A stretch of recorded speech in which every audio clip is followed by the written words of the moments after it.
Salam Patunggilan. Saudara-saudara, saat ini kita bersama-sama masuk di dalam ibadah keluarga di seluruh Gereja Kristen Jawi Wetan. Dan mari kita masuk di dalam ibadah. Ibadah keluarga pada bulan Kitab Suci saat ini kita lakukan di dalam nama Allah Bapa, Sang Pencipta, Tuhan Yesus Kristus, Sang Kepala Gereja, dan Roh Kudus, Sang Penolong kita semua.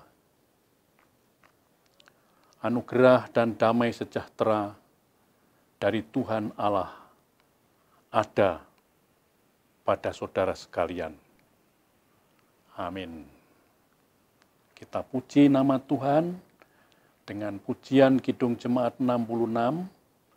Kita pujikan bait pertama dan yang kedua, di gunung dan di lurah.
Sekarang, saudara-saudara, mari kita siapkan hati kita untuk menerima firman Tuhan.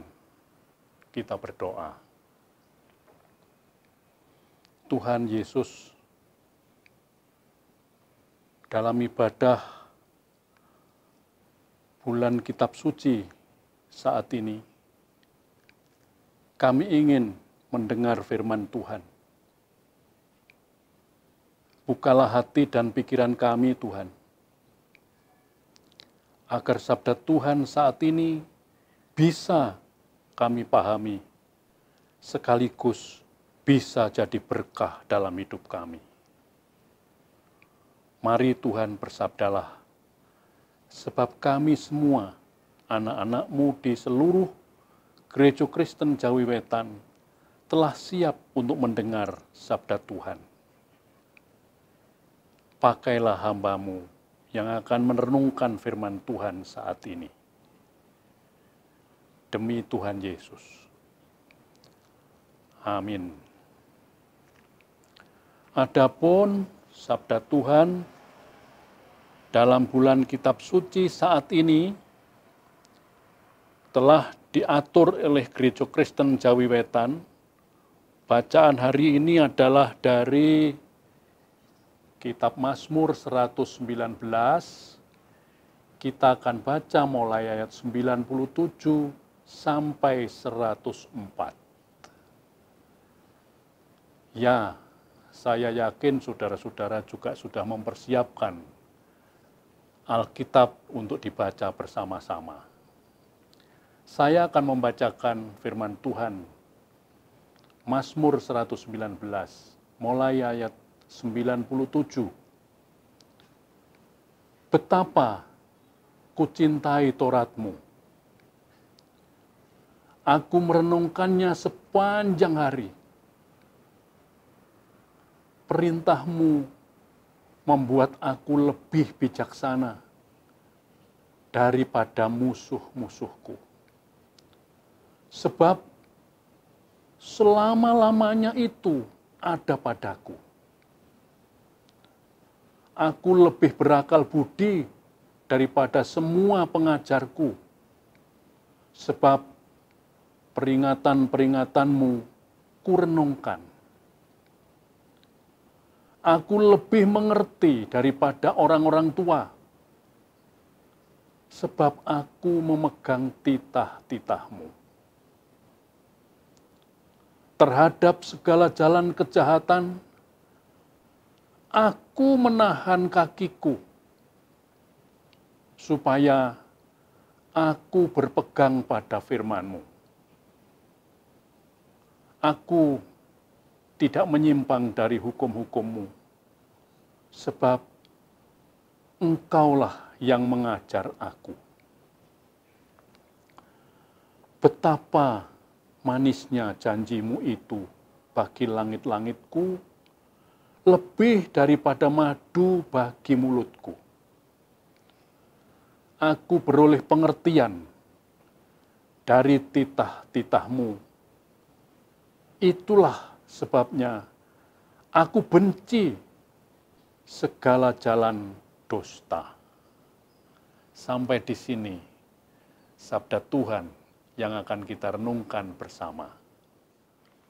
Saudara-saudara kekasih Tuhan Yesus, dalam merenungkan firman Tuhan dari Mazmur yang telah kita baca bersama tadi, saya kepingin cerita tentang pengalaman saya pada waktu yang sudah lewat. Ada seorang yang sudah agak tua, tinggal di desa yang jauh dari kota. Dia suatu saat ingin mengunjungi rumah anaknya yang berada di kota.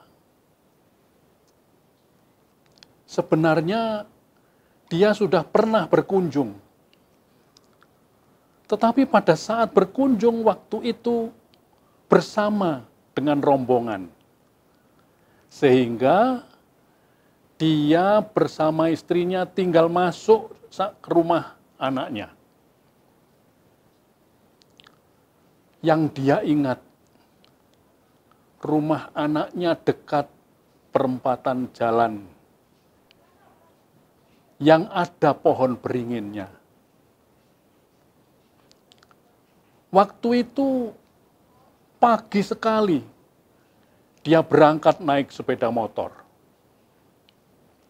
Dengan sangat bersemangat, Pak Tua pergi ke Kota Malang dengan pikiran, rumah anak saya dekat perempatan yang ada pohon beringinnya.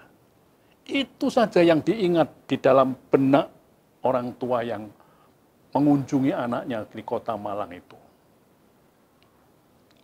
Sampai sore, dia terus berkeliling di Kota Malang mencari rumah anaknya. Pikirannya, rumah anak saya dekat perempatan jalan yang ada pohon beringinnya. Berulang kali dia tanya banyak orang tentang rumah anaknya, tetapi tidak ketemu. Dan lucunya, saudara-saudara, sementara ditanya, jalan apa toh Pak anaknya tinggal? Di desa apa toh Pak anaknya menempati rumahnya? Pak Tua jawabannya, waduh lupa saya. Saya tidak tahu di desa apa anak saya tinggal. Akhirnya dia kepayahan, putus asa, karena pergi dengan tidak jelas tujuan dan alamatnya. Dia pulang tanpa hasil. Ya, saudara-saudara, peristiwa yang berakhir dengan sangat mengecewakan itu di zaman modern ini pun bisa terjadi. Apabila seseorang melakukan berbagai aktivitas tanpa memiliki pedoman hidup dan tujuan hidup yang jelas. Apalagi suatu organisasi yang besar seperti gereja dan lain sebagainya. Tanpa memiliki pedoman hidup dan tujuan hidup yang jelas, bisa orang berakhir pada kekecewaan yang besar.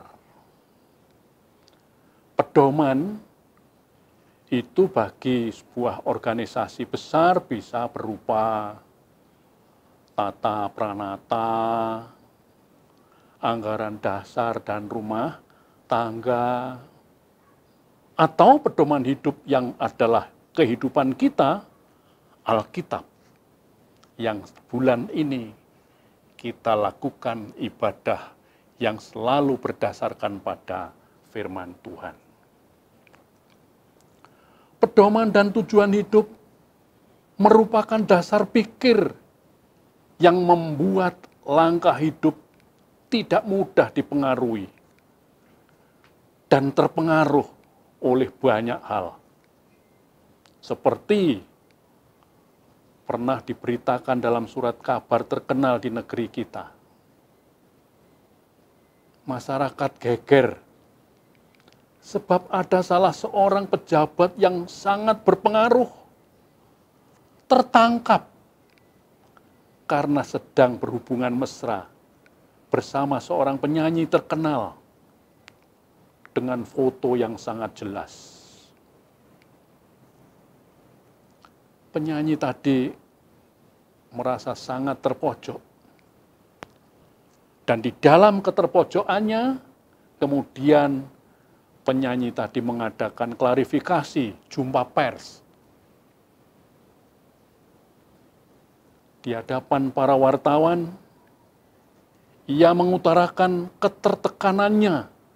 Sebab, mengapa hal sebejat itu disiarkan di dunia pers? Ya, saya merasa sangat disudutkan. Lalu dia menangis. Dan saat dia menangis, dia berkata, saya menganggap semua itu adalah cobaan dari Tuhan.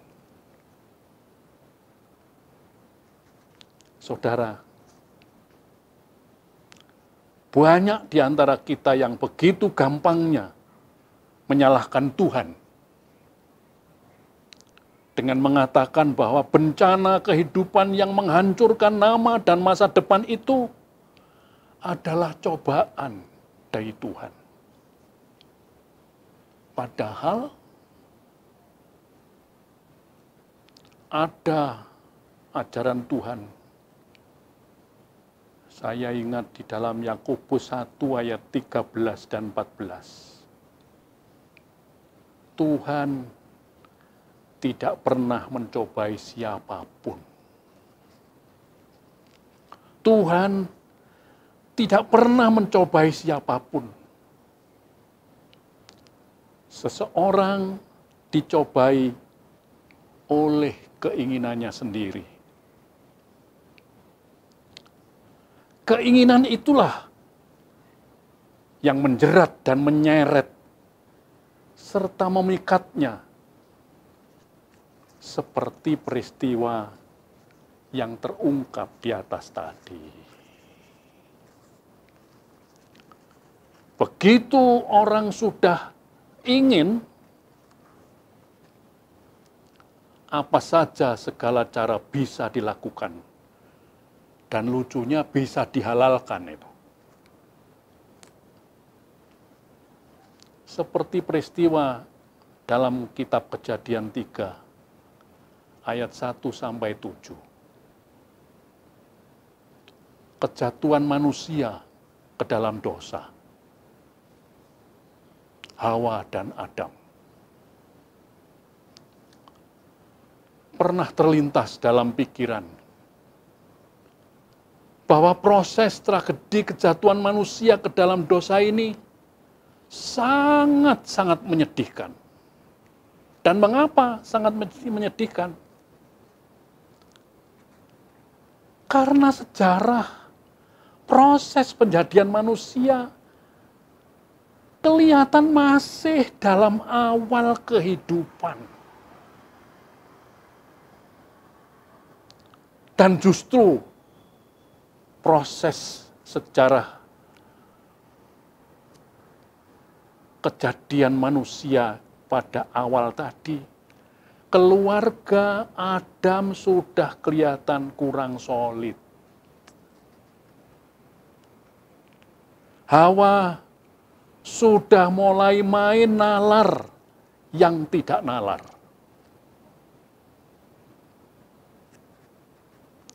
Nampaknya Hawa sudah mulai membiasakan menalar tentang masa depan keluarga tanpa mengajak bicara dengan suami.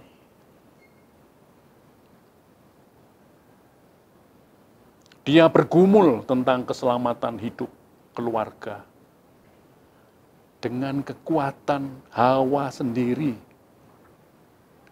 Dia sudah mulai diskusi dengan doktrin atau dogma hidup dengan pribadi lain.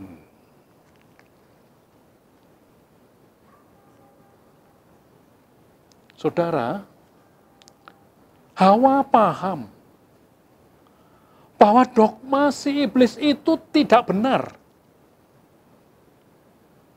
Tetapi sayangnya, dalam kondisi Hawa ragu, dia malah tetap berada jauh dari suami.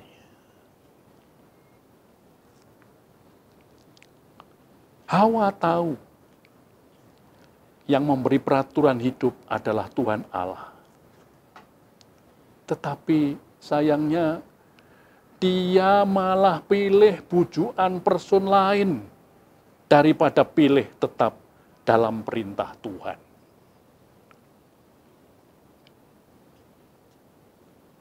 Dan itu terjadi karena tatap pandang mata Hawa sudah kedahuluan rasa ingin yang berlebih-lebihan. Dan karenanya jatuhlah Hawa karena arahan person lain. Oleh karena itu, saudara-saudara, hati-hatilah bila proses penalaran kita sudah tidak nalar. Seperti kejadian saat ini, merebaknya korban COVID-19, COVID-19.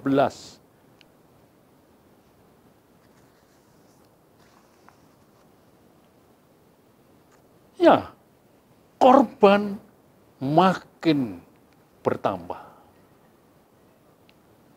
Ya, saya sendiri, saudara-saudara, kadang-kadang merasa heran. Mengapa bangsa Indonesia yang sudah merdeka 75 tahun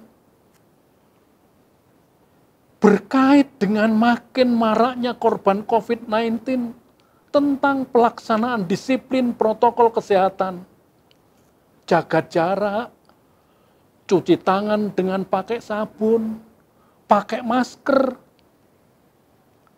Sepertinya makin dilarang. Kayaknya orang Indonesia cenderung makin melanggar dengan berbagai alasan. Sing lali orang nggawa masker yang tidak punya duit untuk membeli masker. Alasan bisa diproduk 1001 alasan. Tetapi sementara diteliti, ternyata memang manusia cenderung suka melanggar larangan. Ya, mestinya tidak begitulah. Memang saya kadang-kadang juga menyadari, saudara. Memang disiplin protokol kesehatan merupakan kebiasaan baru. Dan begitu kita menyadari protokol kesehatan ini merupakan kebiasaan baru, sebuah kebiasaan baru kadang-kadang merupakan beban baru. Kalau hal itu tidak kita lakukan dengan penuh pengertian. Tetapi, bila kita betul-betul sadar bahwa protokol kesehatan ini jaga jarak, cuci tangan dengan sabun, pakai masker adalah salah satu cara, salah satu jalan untuk menghentikan proses penularan COVID-19, nalar baru harus kita lakukan dengan penuh sukacita. Inilah yang dimaksud dengan new normal. Saudara-saudara, seperti kitab Mazmur 119 ayat 97 sampai 104 di depan tadi, berbicara tentang Taurat, berbicara tentang sabda Tuhan yang kita baca berfaedah untuk membuat orang milik Tuhan bisa hidup lebih bijaksana, bisa hidup lebih berakal budi, lebih mengerti, bisa menahan untuk tidak melakukan kejahatan, bisa membuat untuk tidak menyimpang dari hukum-hukum Tuhan. Begitu hebat, saudara-saudara, sabda Tuhan. Jadi, dengan memahami fungsi Alkitab, dengan memahami sabda Tuhan yang membuat orang milik Tuhan menjadi bijaksana, berakal budi, di balik itu semua dengan firman Tuhan, Tuhan mau agar manusia punya hidup yang terjaga dari berbagai pengaruh jahat yang cenderung mengganggu dan menghancurkan kualitas hidup manusia. Dengan firman Tuhan, manusia dibuat bijaksana agar manusia tidak hanya bisa mempertimbangkan bagaimana baiknya, tetapi manusia dibuat mampu memilih dan memilah serta melaksanakan yang terbaik serta meninggalkan yang jahat. Dengan firman Tuhan, manusia dibuat berakal budi. Artinya, Tuhan mau agar manusia mampu menalar bahwa munculnya masalah kehidupan manusia karena manusia sering dalam proses penalarannya tidak menalar pakai logika yang baik dan benar. Seperti proses kejatuhan manusia ke dalam dosa di atas tadi. Karena itu, sabda Tuhan jangan pernah dilupakan. Roma 16 ayat 19 dan seterusnya, tetapi aku ingin supaya kamu bijaksana terhadap apa yang baik dan bersih terhadap apa yang jahat. Kasih karunia Tuhan Yesus Kristus menyertai saudara. Baik, saudara-saudara, mari kita ambil saat teduh. Kita lihat diri kita pada saat yang sudah lewat. Adakah kita pernah menalar sesuatu dengan tidak pakai nalar yang benar sesuai dengan sabda Tuhan? Saudara yang tahu bagaimana saudara. Mari kita masuk dalam saat teduh.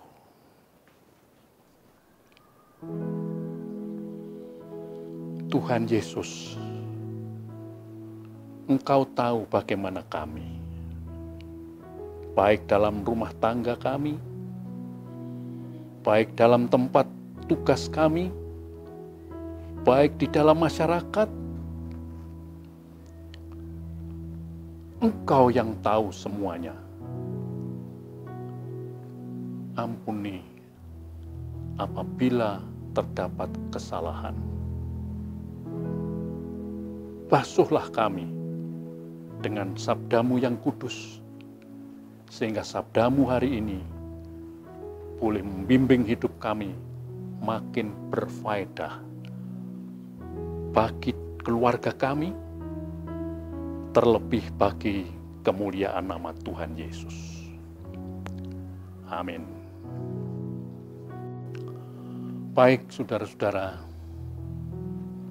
kita telah disegarkan oleh firman Tuhan. Dan kami yakin kita semua telah mendapatkan berkah yang luar biasa dari Tuhan. Itu sebabnya ada baiknya apabila kita memuji Tuhan dengan Kidung Jemaat 367 bait pertama, dengan bersama-sama mempersembahkan persembahan. Padamu Tuhan dan Allahku.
Baik, saudara-saudara, mari sekarang kita masuk di dalam doa syafaat.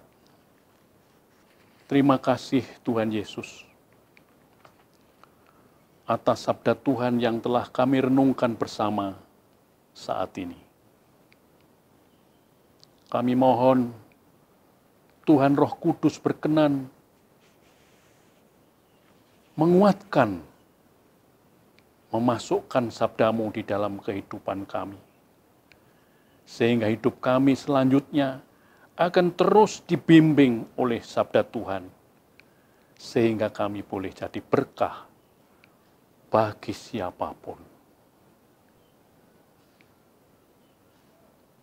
Terima kasih Tuhan. Sehingga saat ini kami mampu mempersembahkan persembahan. Dan setiap kali kami mempersembahkan, ini bukan hasil budi baik kami.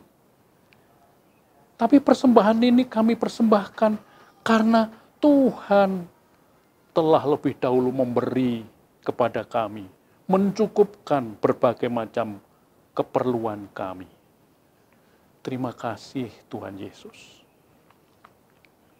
Berkati persembahan ini, sehingga bisa kami pakai untuk ikut ambil bagian di dalam kegiatan gereja Tuhan, di mana kami Tuhan tempatkan. Tuhan Yesus, Engkau tahu bahwa hari-hari ini kami hidup di dalam situasi yang sangat bahaya,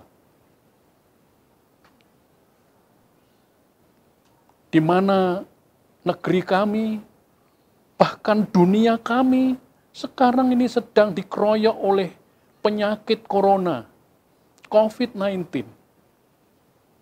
Banyak berguguran korban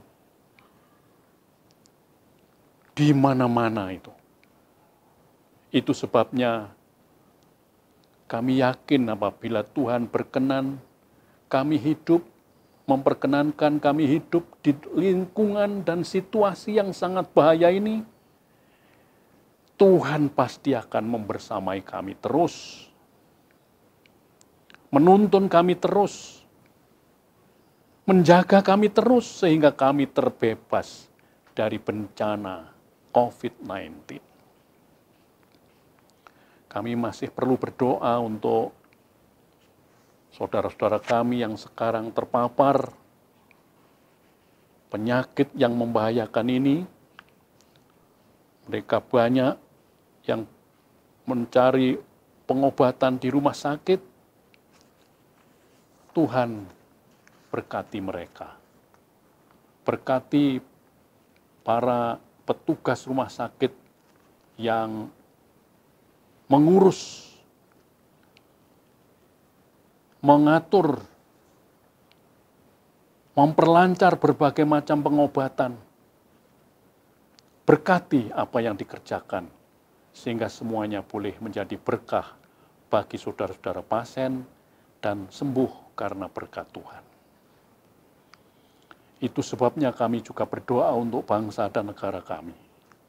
Lindungi terus Tuhan. Terlebih para pemimpin bangsa kami. Beri kemampuan kepadanya. Sehingga mereka mampu melakukan tugas dan tanggung jawabnya. Membereskan berbagai macam tugas dan aktivitas kenegaraan. Sehingga negara kami boleh mengisi kemerdekaan yang lebih bermanfaat bagi semua orang. Itu sebabnya kami berdoa untuk anak-anak kami yang sekolah, berkati mereka, lindungi mereka, lengkapi mereka dengan kecerdasan otak, kesehatan lahir dan batin, sehingga mereka mampu mengisi hidup, mempersiapkan hidup bagi masa depan dan bangsa dan negara ini. Kami berdoa untuk semua orang yang bekerja di lingkungan negara kami. Lengkapi mereka dengan kesehatan lahir dan batin, sehingga mereka bisa jadi berkah di negeri kami ini. Tuhan, kami juga berdoa untuk keluarga kami satu persatu. Suami, istri, anak-anak, semuanya Tuhan berkati. Sehingga dengan berkat Tuhan, keluarga kami boleh belajar terus menjadi berkah Tuhan bagi sesama. Semua doa dan permohonan ini kami pinta di dalam Tuhan Yesus yang mengajar kami berdoa. Bapa kami yang di surga, dikuduskanlah namamu, datanglah kerajaan-Mu, jadilah kehendak-Mu di bumi seperti di sorga. Berikanlah kami pada hari ini makanan kami yang secukupnya, dan ampunilah kami akan kesalahan kami, seperti kami juga mengampuni orang yang bersalah kepada kami. Dan janganlah membawa kami ke dalam pencobaan, tetapi lepaskanlah kami daripada yang jahat. Karena Engkaulah yang punya kerajaan dan kuasa dan kemuliaan sampai selama-lamanya. Amin.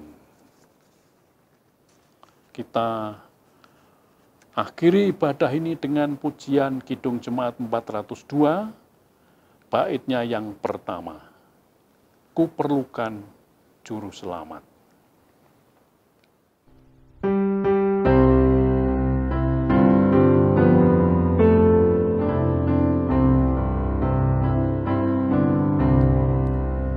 Ku perlukan juru selamat agar jangan ku sesat.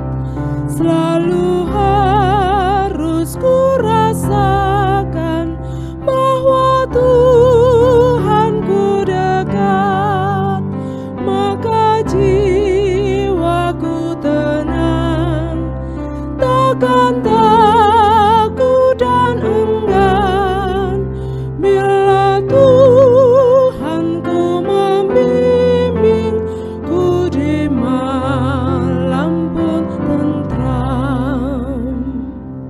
Saudara-saudara, ibadah telah usai. Mari kita memanjatkan doa permohonan berkat. Dan terimalah berkat Tuhan yang disampaikan oleh hamba-Nya. Tuhan Allah Bapa yang memegang segala hidup dan kehidupan di dalam Tuhan Yesus dan Roh Kudus, kiranya mencurahkan berkat atas kehidupan saudara satu persatu, dituntun, dilindungi, diberkati, sehingga damai sejahtera Tuhan bersama saudara hari ini sampai selamanya. Amin.